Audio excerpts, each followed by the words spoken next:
tərəfdə qara priora, bir tərəfdə ağ priora, şahmar, Ordubadlı balası, Çeçen Yuska. 1, 2, 3.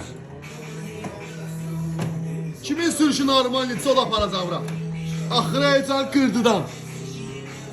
Sürüş Qırdıdan ya qardaşım. Ola aralandı ya, yetim.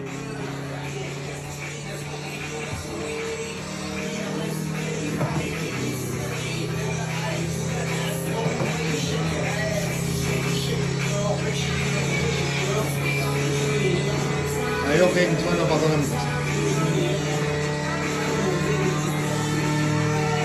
Olacak sen bro. Eleme. Gelir aslında. Eyni sürətlərlə yoxlandı mı? Sadəcə oynatma, skorsa oynatma bura. Arada ayağımı qazdan çək də sən də.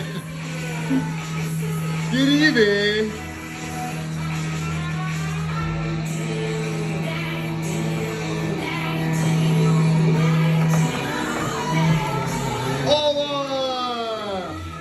Yarışın qalibi Ordubadlı Şahmar.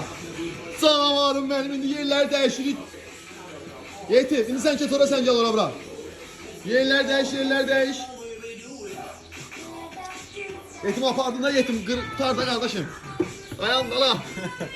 Keç bura, keç yanına. İkinci tur başlayır inşallah, bir dənə mahnımızı qoyaq. Nə masın? Allah, rövyə bax.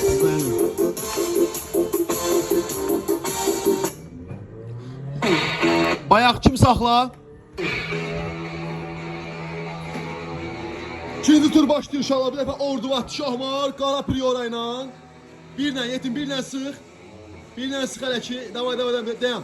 1, 2, 3. Biraz qabaqdaydı yetim, amma ki, heç də olmaz.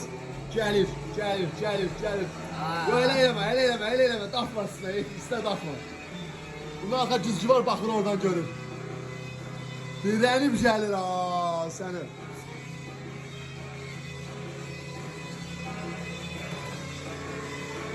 Yetim Şahmar aparır, mən səni təriflədim, səni öyle. O maçı biliyorum ben dedi.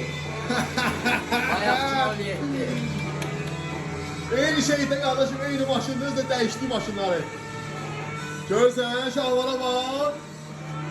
Bayaqda kim idi Şahmara deyək ki, sən sürər bizə? Hava oldu, mən şəxsən fikirləşdim sən o. Sən Şahmarı otararsan amma tərsi oldu. Burada adam işləyir, sağ sol. Gücü getdi. Çatdırsan bırak, bir şey qalmıyor, sən o. Çatdırsan, davay, sıx. Bırakma, ayağı qazdan çəkmə. Qarabqa ilə oynama. Təntümə çatmısan. Qoyma qaçsın.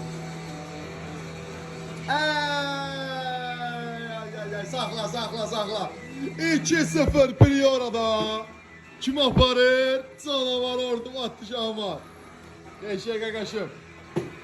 Bütün videoların devamı için kanalımıza abone olmayı unutmayın. Öpürəm hər birinizi. Allah'a emanet. Eğitim o da öyle, eğitim.